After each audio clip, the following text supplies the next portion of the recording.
भगवान श्री कृष्ण कहते हैं, परिश्रम व्यर्थ जाने के भय से जो भी ग्रस्त रहते हैं उनका परिश्रम व्यर्थ जाता है।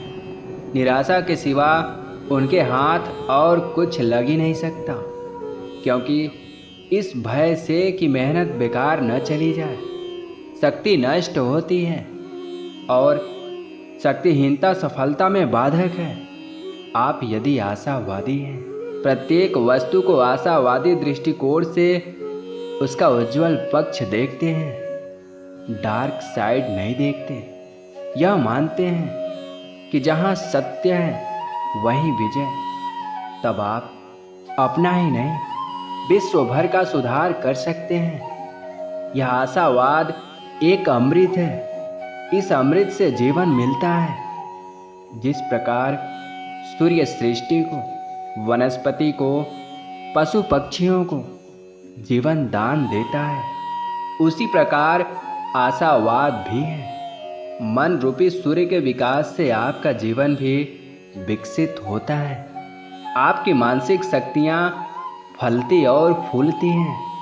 निराशावाद कभी नहीं पनपने देगा, यह तो और जड़ें काट डालता है। जो लोग हर चीज को निराशावादी दृष्टिकोण से देखते हैं, अंधकारमय पहलू पर दृष्टि रखते हैं, असफलता और बुराई के विचार उनके मन में जड़ें जमाए रखते हैं, वे सदा अंधकार, दुख और दरिद्रता में फंसे रहते हैं।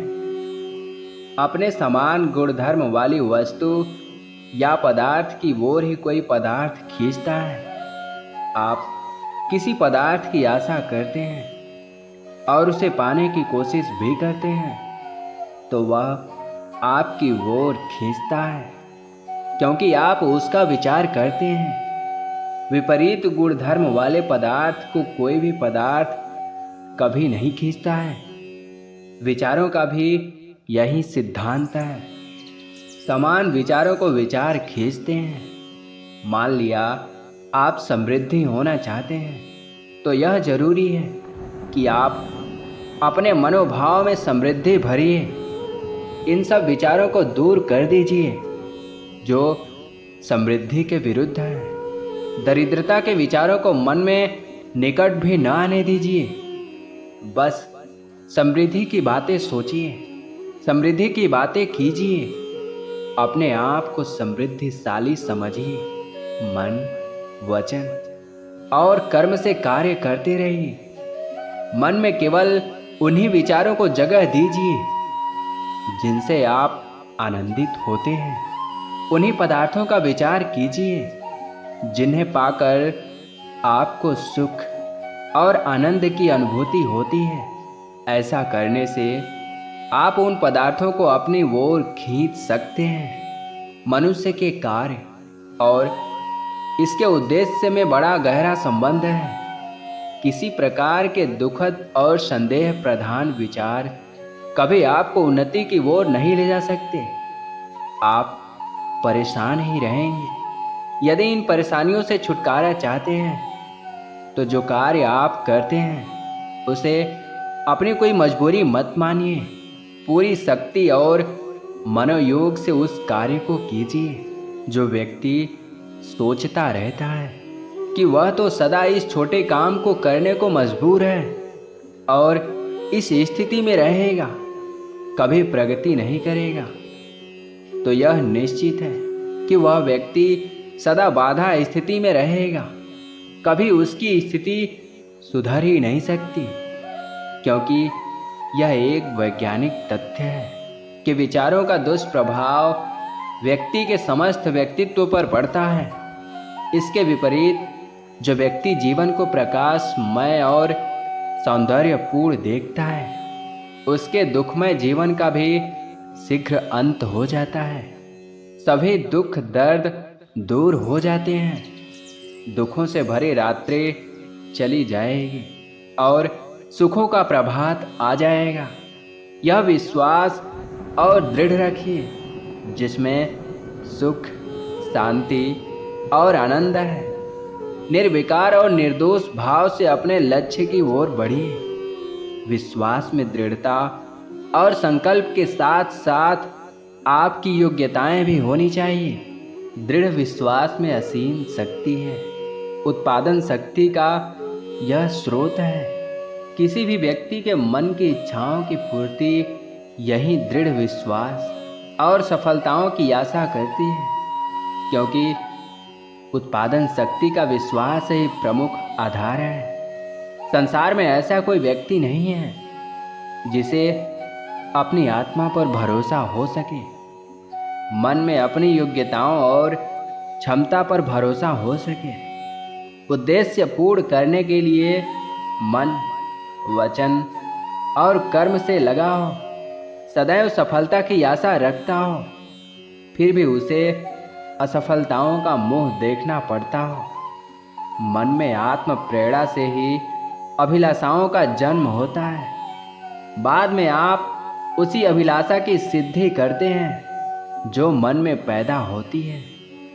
इसके लिए शर्त यह है कि आप उसे पाने के लिए प्रयास करें। सफलता अवश्य मिलेगी। किसी भी प्रकार का संदेह आपके मन में नहीं रहना चाहिए। संदेह तो शक्ति को क्षीण करता है। मन को यह तसल्ली देते जाइए कि जिस वस्तु की आपको आवश्यकता है वह आपको अवश्य प्राप्त होगी। यह कभी मत भूलिए कि आपका जन्म ही इसीलिए हुआ है कि आप सफलता प्राप्त करें, सुख पाएं और कठिनाइयों पर विजय प्राप्त करें। हारने के लिए आप पैदा नहीं हुए हैं। आपको दृढ़ विश्वास होना चाहिए। आप आशान्वित रहें। निराशा नाम की चीज आपके पास कभी न आने पाए। आप आशावादी विचारों को मन में स्थिर रखते हुए जब प्रयास करते हैं तो आपके इच्छित पदार्थ स्वयं आपकी ओर खींचते चले आते हैं। यह भी मत भूलिए कि मन में आपके तनिक भी संदेह नहीं होना चाहिए। आपके जो उद्गार हैं, जो संकल्प आप दोहराते हैं, जो आप करना चाहते हैं, जिसके लिए आप इच्छा कर रहे हैं, उसके प्रति आपके मन में तनिक भी संदेह नहीं होना चाहिए। मनुष्य परिस्थितियों का दास न रहे, यह परमात्मा की इच्छा है। भगवान जो सबका पिता है, परमेश्वर है, वह चाहता है कि आप परिस्थितियों के दास न रहें। आप अपनी परिस्थितियों को जीतें, सुख सुविधाओं का उपयोग करें। ईश्वर ने हमें मानसिक शक्तियाँ दी हैं। ये मानसिक शक्तियाँ हम लोगों की सेविकाएं बनने के लिए हैं।